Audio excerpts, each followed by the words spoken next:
Maraming salamat po.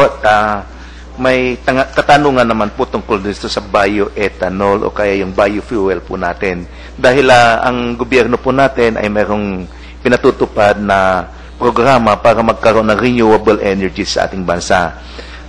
Sa katunayan, mayroong ginawang isang komperensya, the first Philippine International Bioenergy Conference na dinalakukan ng Department of Agriculture. Pwede ho ba niyo kang bigyan ng update tungkol dito?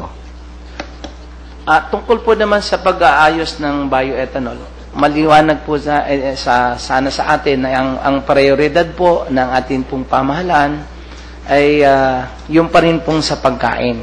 That means hindi po natin pwedeng ikompormiso yung pong areas ng say for yung bioethanol.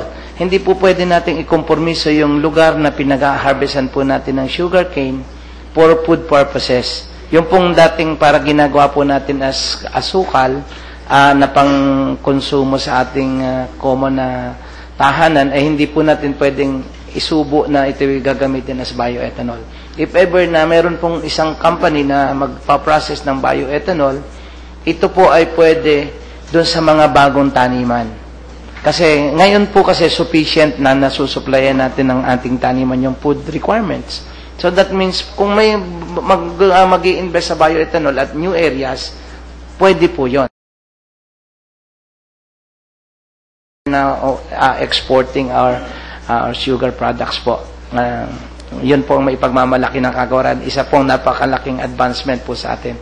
When we first came into office noong 2010, may shortage po tayo. Ngayon po, for the past 2 croppings, we have enough and we are now exporting. Actually po, maiyayabang po ng SRA ngayon na salamat po kay Ma'am Gina Bautista na nakalagay na po sa trading block ang pangalan ng Pilipinas na nakakapag-trade po tayo doon sa ibang bansa.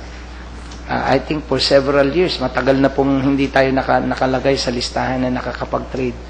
Right now, we are trading directly to other countries yung pong sobra nating production ng sugar. So, ibig sabihin po nito, Secretary, hindi na tayo Hindi na po tayo nag-i-import ng sugar.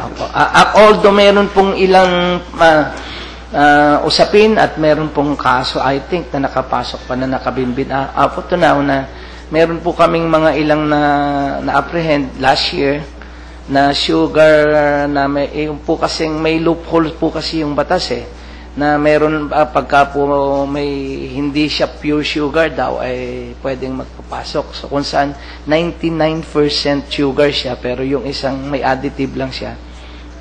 Premix. Pag premix po pwedeng mamasok. 1% lang. I think less than 1% yung nakalagay nila. May technicality po na talagang sugar din siya. Pero ngayon po, nakausap naman po natin yung factory na gumagamit niya na hindi na po nila gagawin yun.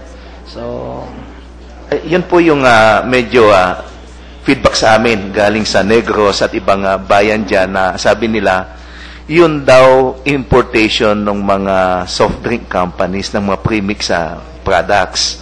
At kaya yun yung tanong po tungkol doon.